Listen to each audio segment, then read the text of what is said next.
తెలుగు ద్వారా హిందీ నేర్చుకుందాం. మనం ప్రతిరోజు పిల్లలతో గానీ, స్కూల్లో గానీ మాట్లాడే స్టడీకి సంబంధించిన కొన్ని సెంటెన్సెస్ హిందీలో ఎలా చెప్పాలో నేర్చుకోబోతుంటాం. స్టార్ట్ చేద్దాం. రేపు పరీక్ష ఉంది. కల్ రేపు పరీక్ష హై ఉంది. నెక్స్ట్ నీ హోంవర్క్ పూర్తి చేసావా? క్యా ఏమిటి? తుమ్నే నువ్వు, అప్నా నీ యొక్క, ఓకే, హోంవర్క్ పూరా కియా పూర్తి చేసావా? క్యా తుమ్నే అప్నా హోంవర్క్ పూరా కియా? నెక్స్ట్ గట్టిగా చదువు. గట్టిగా జోర్సే అంటే గట్టిగా చదువు. పఢో అంటే చదువు. నెక్స్ట్ శుభ్రంగా రాయు. శుభ్రంగా సాఫ్ అంటే శుభ్రంగా. లిఖో అంటే వ్రాయు. శుభ్రంగా రాయు. సాఫ్ లిఖో. నెక్స్ట్ టీచర్ క్లాస్లో ఉన్నారు. శిక్షక్ అంటే టీచర్ అనమాట, జెంట్. అదే లేడీ టీచర్ అయితే శిక్షిక అంటాం.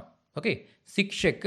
కక్ష అంటే క్లాసు. కక్షామే క్లాస్లో హై ఉన్నారు. నాకు అర్థం కాలేదు. ముఝే నాకు. సమజ్ నహి ఆయా అంటే అర్థం అయ్యింది అని అర్థం వస్తుంది. సమజ్ నహి ఆయా అంటే అర్థం కాలేదు.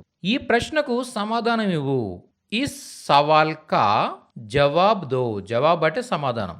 ఈ సవాల్ కా జవాబ్ దో. ఈ ప్రశ్నకు సమాధానం ఇవ్వు. సవాల్ అంటే ప్రశ్న, జవాబు అంటే సమాధానం అనమాట. నెక్స్ట్ పుస్తకం తెరవండి. ఈ సెంటెన్స్ని హిందీలో ఎలా చెప్పాలి అనేది మీరు కామెంట్స్లో పోస్ట్ చేయండి. ఇలా తెలుగు ద్వారా హిందీ అలాగే ఇంగ్లీష్ లాంగ్వేజెస్ నేర్చుకోవాలనుకుంటున్నట్టయితే మన ఇన్స్టిట్యూట్ నుంచి ఒక 1 year కోర్స్ అవైలబుల్గా ఉంది. ఇలా చాలా ఎక్కువగా మనం తెలుగులో మాట్లాడే సెంటెన్సెస్ని హిందీలో, ఇంగ్లీష్లో ఎలా చెప్తారో వివరిస్తూ మీకు పీడిఎఫ్స్, ఆడియోస్ అలాగే వీడియోస్ పంపిస్తూ ఉంటాం.